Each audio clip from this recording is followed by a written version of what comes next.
Hello friends, welcome back to my channel. Today I am back with another of my paneer recipes known as Paneer Lababdar. And for this recipe I promise to you I'll show it in the quickest and easiest method.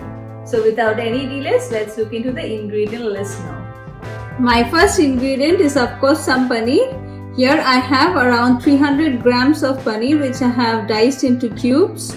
This is again cottage cheese or paneer.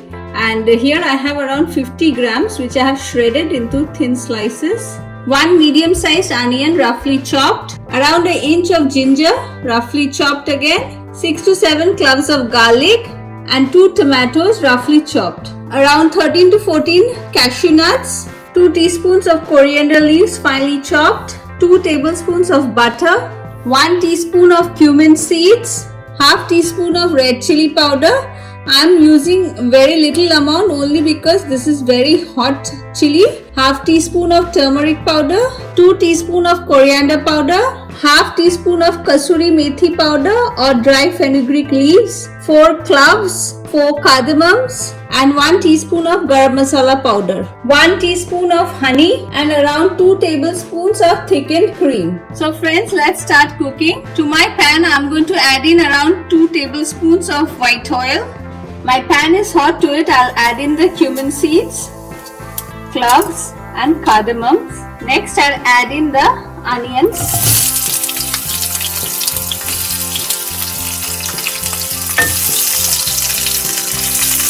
Cook the onions for 2 minutes till they soften a little bit. Next I'll add in the garlic and chopped ginger. Cook it for another minute. And along with it I'll also add in the cashew nuts. Next I'll add in the chopped tomatoes and along with it I'll add in a little bit of salt so that the vegetables cook faster. Give it a mix and we'll cover it and cook it for at least 4 to 5 minutes. It's been around 5 minutes now and as you can see the vegetables have softened down a lot. We'll switch off the gas and let it cool down before we make a puree out of it.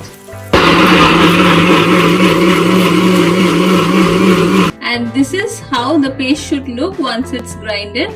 Now in the same pan I'll add in my butter and around a teaspoon of white oil. To this I'll add in the red chilli powder, turmeric powder and coriander powder.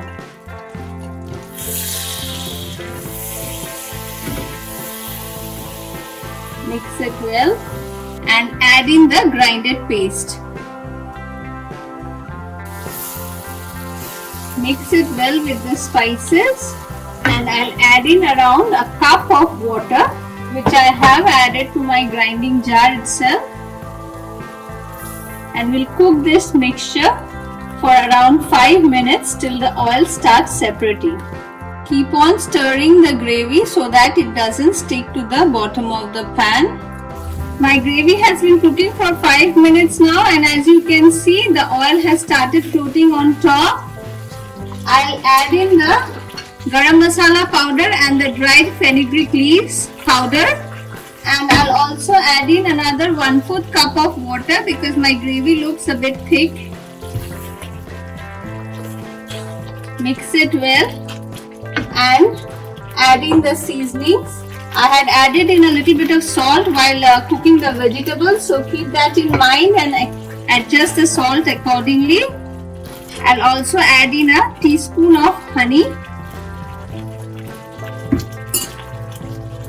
Mix that well. If you are not fond of honey, you can add in sugar also, but the honey gives a very nice taste to the gravy. Along with it, I'll also add in around 2 tablespoons of thickened cream. This is optional too. If you don't like it, don't use it. And now I'll add in the grated paneer. This actually gives a very nice texture to the gravy, a very creamy texture. Mix it well.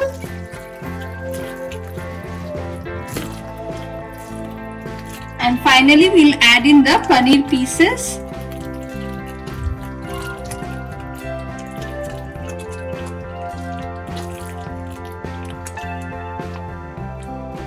mix it with the gravy, and I'll cover this and cook it for 2 minutes before serving. It's been 2 minutes now and our Paneer Lababdar is ready. We'll add in some coriander leaves on top and give a final mix and switch off the gas and do the plating now. For the garnish, we'll add in a little bit of coriander leaves on top and a slice of grated paneer.